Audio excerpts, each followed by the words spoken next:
हो, सेल हो, भारत पेट्रोलियम हो, उसमें शेड्यूल कास्ट के 1,60,000 कर्मचारी हैं, शेड्यूल ट्राइब के 99,000 हैं और ओबीसी के 1,91,581। उनकी नौकरियां खतरे में है त्यागी साहब, उनकी रक्षा कीजिए, सरकार को आगाह कीजिए। ये ओबीसी में चाहे पोस्ट मैट्रिक स्कॉलरशिप हो, प्री मैट्रिक स्कॉलरशिप हो, नौकरियों में 13-14 हजार वैकेंसीज, 10। ठीक है, चलिए मैं इसका जवाब ले लेती हूँ। ये बड़ा दिलचस्प है कि एक कम से कम कोई ऐसा मुद्दा आया सदन के भीतर जिस पर तमाम पार्टियों के सुर एक जैसे हैं और देश को इसी बात का इंतजार रहता है कि कम से कम कुछ ऐसे मुद्दे हों जो जनता के हित से जुड़े हुए हों, उस पर तमाम पार्टियों के सुर एक जैसे हों। त्यागी साहब, आप हाथ उठा रहे थे, अपने जवाब दे दीजिए। अनुराग, उसके बाद मैं फौरन आपके पास आऊंगी।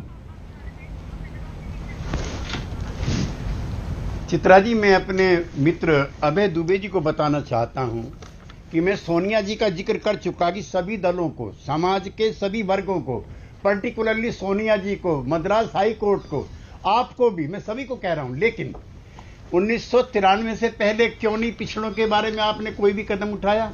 काका कालेलकर कमीशन बना 1957 में, उसकी रिकमेंडेशंस का क्या हुआ? ये जनता पार्टी की सरकार थी, ये पहली गैर कांग्रेसी सरकार थी जिसने Mandal commission, please please please please, जिसमें मंडल कमीशन का गठन हुआ, उसी बीच में सरकार चली गई।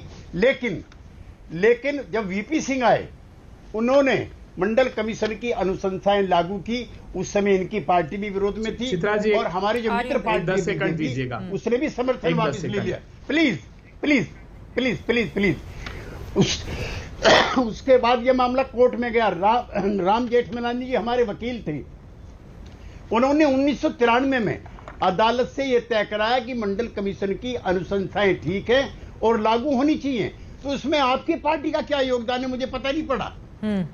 अब आप समर्थन कर रहे हैं तो मैं हाथ जोड़ के स्वीकार कर रहा हूं कि आप अच्छा काम कर रहे हैं। अभय दुबे जी, लेकिन 1990 में अनुराग में फौरन आपके पास आऊंगी। एक बार अभय दुबे का जवाब इस पर मैं ले लेती हूँ। वो कह रहे हैं कि आपको क्रेडिट किस बात का दिया जाए, सारा काम सरकार करे और क्रेडिट लेने के लिए कांग्रेस पार्टी आगे आ जाए। देखिए, किस लिए किया जाए त्यागी जी? पहला कमीशन जो काका कालेलकर का आपने बताया, वो किसने बनाया था? पंडित जवाहरलाल नेहरू ने।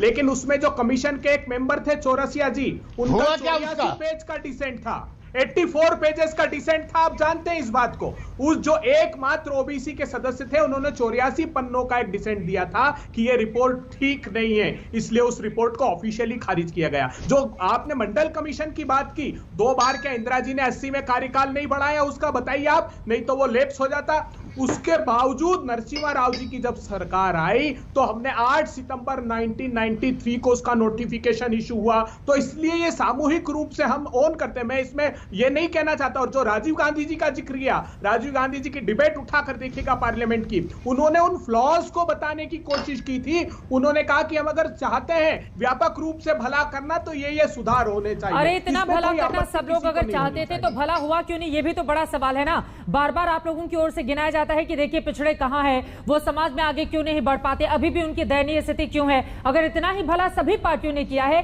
तो आज भी उनका दर्द जस का तस क्यों है? इस सवाल का जवाब आप लोग दीजिएगा। लेकिन अनुराग, सीधे आपका रुख करते हुए, रामगोपाल यादव जी की ओर से आज कहा गया है कि दरअसल इसके जरिए जो संविधान संशोधन लेकर आई है, चर्चा इस बात की हो रही है कि कहीं यादव, कुर्मी और गुर्जर को सरकार आरक्षण के दायरे से बाहर न कर दे।